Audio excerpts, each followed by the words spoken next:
Welcome to the Stoned Heen View, a podcast series which interviews a range of sport club representatives and local sports administration officials during the COVID-19 shutdown period. We find out what these people are doing during the current health crisis with some of our most popular winter sports seasons postponed. Today, we are coming from the Pier View Lolly Shop in Portarlington in Newcombe Street, which have kindly sponsored us for episode 16 of the Stoned Heen View podcast. I'm Mark Heenan, and today I'm joined by my co-host, Mark Stone. And Stoney, you've got to be in my good books because there was a little bit of an accident before and I was a bit disturbed by that. Things happen in life. They do, and you said that this place has the best milkshakes around. Except you tipped it on me. Yeah, it's all good. But we want to thank Greg. We had him for our business podcast. He was fantastic, and he's someone that I've known for a long period, and that's through association with sport. So when he wanted to come on board, it wasn't a hard sell at all, and it was fantastic that he said yes. And obviously he's doing a great job out here in Portarlington. He's had to go through the COVID. So yeah, and I've tested some of his lollies too. They're pretty good. Yes, you have. So we want to welcome our guest today, and our guest plays a major important role in a local football netball club committee on the Ballerine.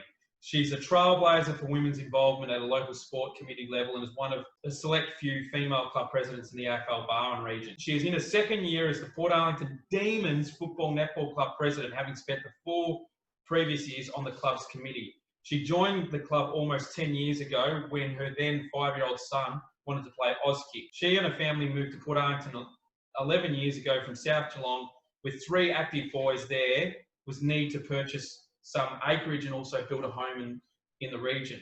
Her professional career has focused in and around marketing, including a stint with the Hawthorn AFL Football Club, and she's worked with a number of diverse industries, including government, not-for-profit and private enterprise. And also, too, this club that we're in is she's the first ever female president of the Portarlington Demons Football Netball Club. And it's a great pleasure to welcome to the Stoned Heen View podcast, Portarlington Demons Football Netball Club President, Linda Shaw. Welcome, Linda. Hey! Oh, welcome, Linda. You're welcome to the Mark and Mark show, haven't you? So we literally. Yeah, literally. So we wanted to talk to you about what's going on in the world of Portarlington Football Netball Club. It's great that you've come on and joined us in this podcast, and through the support of Greg Ollis, who's the owner of Pier View Lolly Shop and a sponsor of your club, and it's great to have you on. But I guess my sort of first question is, when we think of what's happened during the COVID period and how many roles you've had to play, what's something that you can tell us about the club and its survival over the last few months? Because you've got some funding grant from Buckley's, and that's been important to you. But a club like this really needs its community partners and also funds to come in to have longevity around.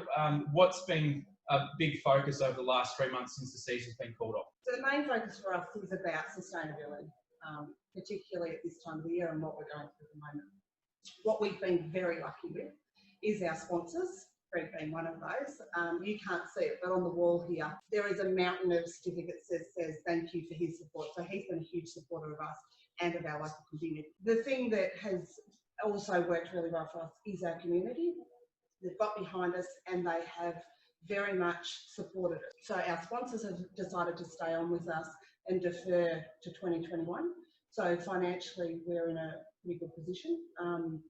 The community has got behind us and stayed focused and engaged with us where they can. Linda, we've seen obviously there's no senior football, and so has that been a bit of a positive thing? I know that people say it's a negative thing, but I suppose the opportunity to build on what you started, because I know that you and I spoke when you first started, and it was difficult times, and I know that football clubs, and you've been one of the first female presidents, so you would have learned a lot about yourself, the community, and also the club. So does it give you a bit of breathing space having no senior footy?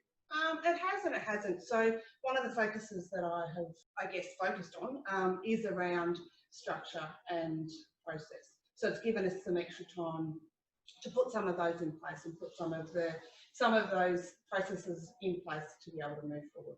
Tell me the alignment between the football and netball club, Danny, because obviously in the last few years, the club has spent money on, whether it's even council as well, in having a new courts and having a different facing, and even with the clubhouse.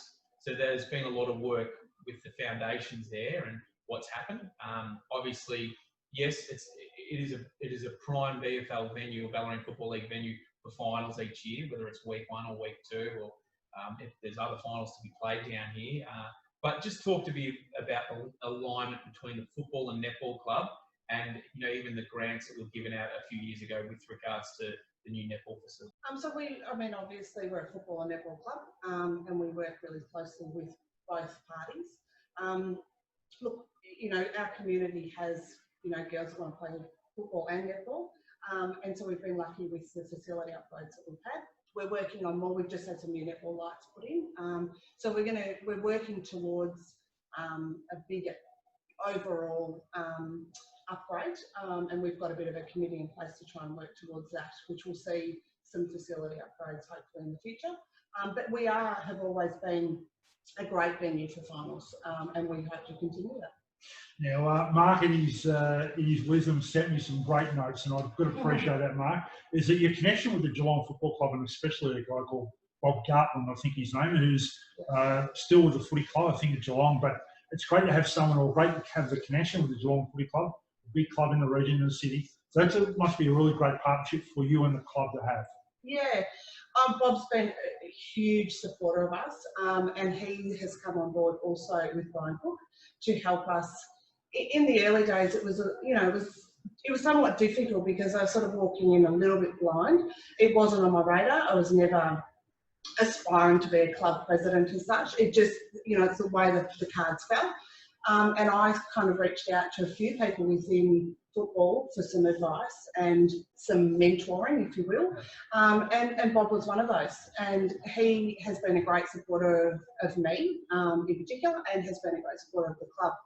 They've helped us put some different processes, I guess, behind the scenes a little bit more, in and around policies and procedures and things like that. And we're going to continue the relationship with them. Whilst I can appreciate that at the moment the world is, quite chaotic, but Bob has definitely said that, post-COVID, we'll continue to maintain that relationship and work with what we were going to do in 2020. We're going to move to 2021.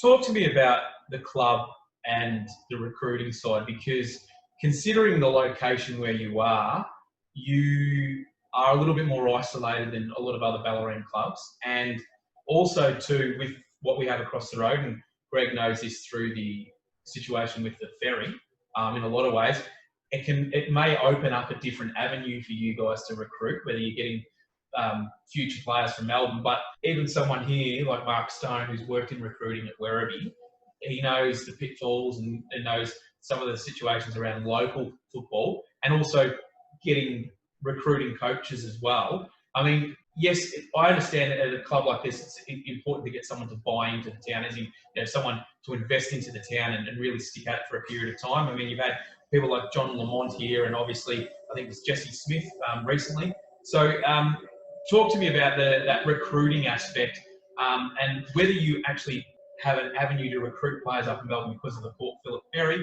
but also locally and the coaching recruiting. So from recruiting perspective, we've had a change of structure in recruiting. I think in the past we've looked at looking for sort of big fish to come along and help support the club as they grow. Something that we've changed is that focus. We want to recruit local people. We've got a new football manager and we've got a new football coach, and their philosophy is very much about development and building on what we've got. So whilst we wouldn't exclude people coming from Melbourne, it's not our focus. Our focus is on building from the foundations that we have and working and developing the people. It's more just a pathway, and the fact that there's an avenue there with that. Absolutely. Yeah, and you are unique in the sense that you're in an isolated part. But yeah, I just think that whether you have to reinvent wheel or have inventive ways, the future.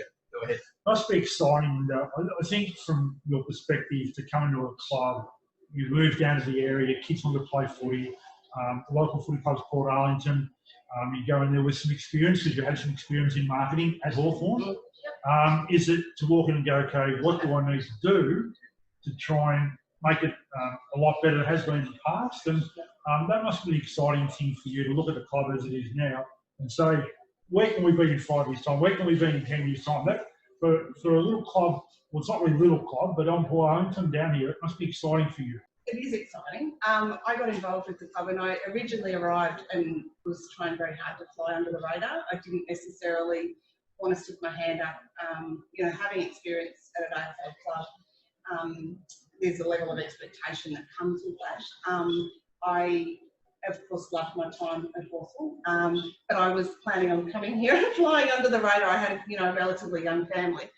But it became evident that, the football was still very much a passion for me, and I wanted to be involved. So I started getting involved at a junior level, and it kind of grew from there. But what has happened over the last couple of years is that you see things that you could potentially help with. So, and that's all it really was. Moving into helping where I could help. I did some marketing, which, it was one of the areas that potentially had fallen down a little bit. And building relationships again. But I look at it now and I think, I'm really glad that I got involved. I've made some amazing friends here and connections with the community. So I'm very happy and pleased with where we're at. And I think we often overlook this, Mark Stone, is that this job is, we always say, and you know this, someone that's volunteered at committee level, I've been on subcommittees as well, is that it's a thankless task and there's got to be a real passion and a drive. And Linda's a perfect example of that. She was telling me prior to coming on that, she'd have 40-hour weeks here and then she's got kids to look after as well. Yes, she's invested into the town and she's got a marketing experience. But I think as one of the few females taking over of a particularly, an historic club, and we've also got Darren Hellman in the background here. He's taking some photos as well with this podcast going to air. But being around since 1874 is a long and proud history of the club, and it's great that Geelong's got involved. But with you yourself, you and Jenny Wood are both female presidents of VFL clubs. But one thing that you really talked about with me is that you've got to have like a very versatile, hands-on approach, because you've got a club like Torquay, and I'm sure they do a great job. They host finals, but they've probably got the luxury of having more volunteers at their disposal. Whereas you're a much smaller club. Absolutely. And Jenny does an amazing job at Torquay. She really does, and I take my hat off to her. And I look at her and think, what could I learn from her? But for us as a club, we are a very small club compared to Torquay. And being a president of the club is you're in the trenches every day. It's not, we don't have the luxury of hiring people. Do you talk to her about that as a female going in and someone that's had experience, but also do you bounce off her with some of those ideas? Yeah, so I've spoken to Jenny a couple of times when we've met at match day and talked to her about, I guess, some of the challenges that you face, not just being a female within quite a male-dominated area, but just as, club presidents and the challenges that you face with that.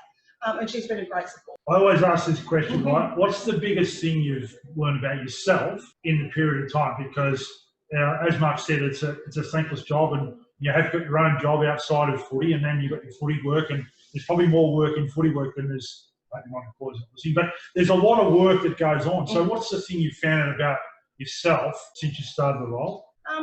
In all honesty, and I think I've said it to you both in the past, it's probably the hardest job that I have had. And I say that because when you work in an employment situation, you have salaried employees that you're working with, and that there is an accountability that comes with that. When you work in an environment where everybody's a volunteer, you need to find what motivates those volunteers, and not just once a year. You need to find that daily, because everybody gets involved for different reasons. I get involved, for different reasons to what somebody else does. You've got to find and draw out what motivates them on a regular basis. The thing I've learned about myself is I've genuinely learned to be a little bit kinder to myself, because you can't do everything. And, there are days where, it all turns to custard and you just sit there and go, why am I doing this? So I've learned to be a bit kinder to myself. Now it's interesting too because you've got young boys that are playing football, and fortunately enough, last weekend I was actually taking some photos at another Ballerine venue of junior football, and it's great that junior football's back. Love the enthusiasm, love their spirit, love the way the free young spirit that they go about the games. Now you were at last weekend here. You had the junior football going. What was the turnout like? What was the atmosphere like? Because it was that first big weekend, and incidentally, I think it would have been at least about 10 months because they would have had their finals at the end of sort of August, September last year. So you would know as a mum yourself, but also you've got kids that are just hanging to get back to junior footy. Yeah, it was it was interesting to see. There was a lot of excitement around it. Obviously, getting back to play. There's a lot of rules and regulations that are in play to be able to get them out on the park. So, there's lots of things that they didn't do last year that they're doing this year.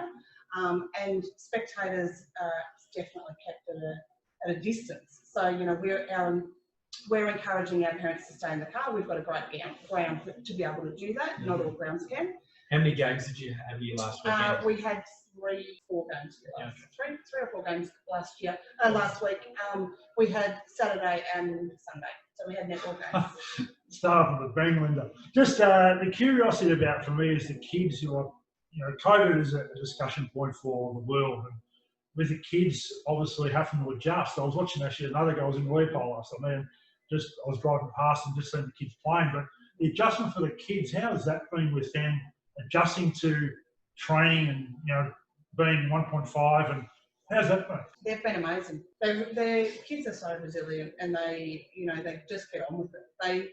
To be able to play, they needed to step up and accept the rules and regulations. So they're all there, waiting to have the hand sanitizer put on it. They've just got on with it. They really, I think that we expected that there was going to be a little bit more resistance. No, they were straight in and they did everything. They were following all the rules and regulations because they accept that if they don't, then it can fall off.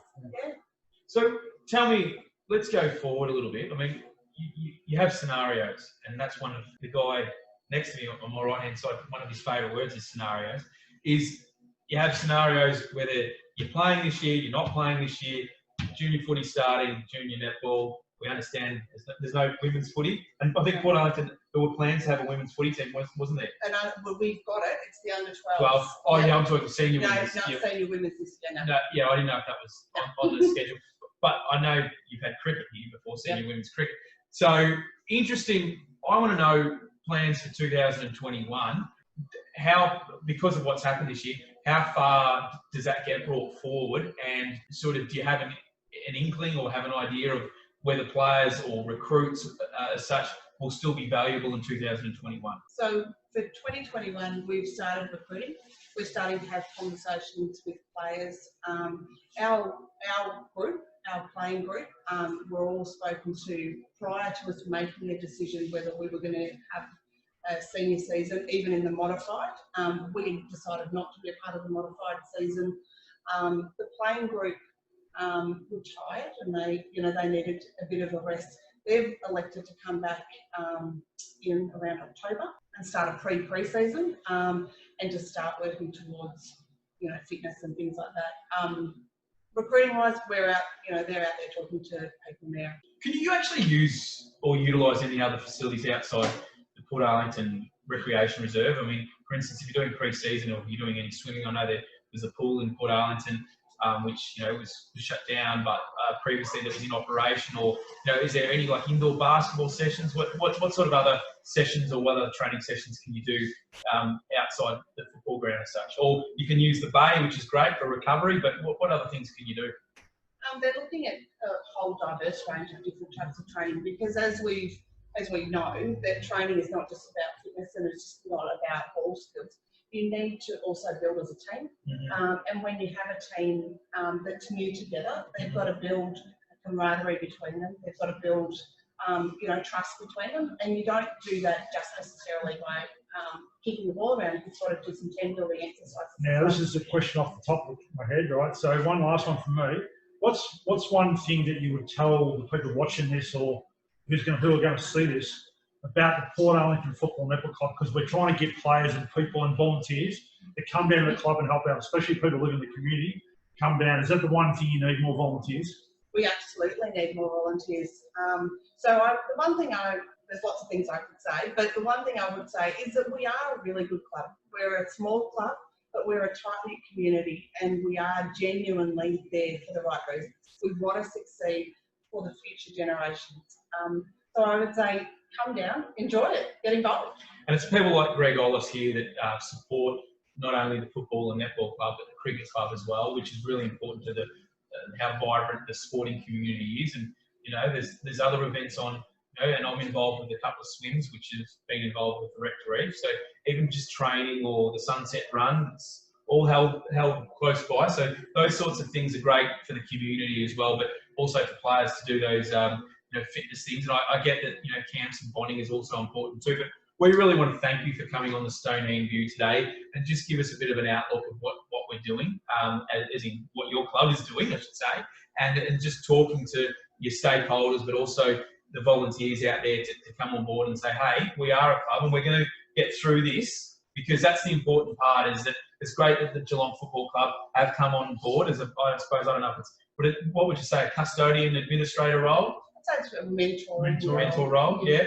And will you have any things to come up there? We have future meetings as well? Absolutely. So there's lots of things already in the pipeline, and we were working on lots of different crossover programs between leadership groups and things like that. And unfortunately, COVID happened, and we didn't get to fulfil all of those. But I've had a conversation with Bob about how we're going to be able to work through that as we move into 2021, and they have indicated to us. And that's Bob Gartland, and that's fantastic. So, Mark Stone, it's been a great pleasure to have Linda Shaw on. And interestingly enough, we haven't actually had a committee person on from a local sports club. So this shows, yes, we've had local coaches on, but it's fantastic to get a perspective from a committee. And, the great thing about Linda and the work she does is that she's taking a club which were nearly down and out, but really, really want to use the community to really build their club further. And that's a great thing, because she'll look back in time and think, well, I was part of something of greatness for the club, to build the club from a small club or a big club to a bigger club, which is a great thing. So well, I'm sure too, Mark Stone, if there was a football director role that came up again, you'd be probably one of the first people to put your hand up. So yeah, that's another story. Anyway, we wanted to get a little bit of banter in there, but that's okay. But thanks for coming on the set for the Stoned Heen View. We're down here at Portarlington at Newton Street, and it's fantastic that Greg's hosted us today. Proudly brought to you by the Pier View Lolly Shop, Stoned Heen View, episode 16. Thank you, Linda. Thank you for having me, and thank you, Greg, for having us. And also thanks to Darren Hellman, who's come down here as a bit of support for the marketing and sponsorship side. Mark Stone, great to... Yeah, and we've got a little bit of announcement, mate. We've got 3 of our biggest episodes coming up next with some big guests, VFL, AFL players, and an international broadcaster. Linda's in good company. Oh, she is, and she's kicked us off, and we want to thank all our sponsors for the month of July coming on board as well. Absolutely. Thank you, guys. It's been a great delight to be here at the Pier View Lolly Shop in Portarlington for the Stoned Heen View episode 16. We'll see you next week for episode 17. Thank you very much.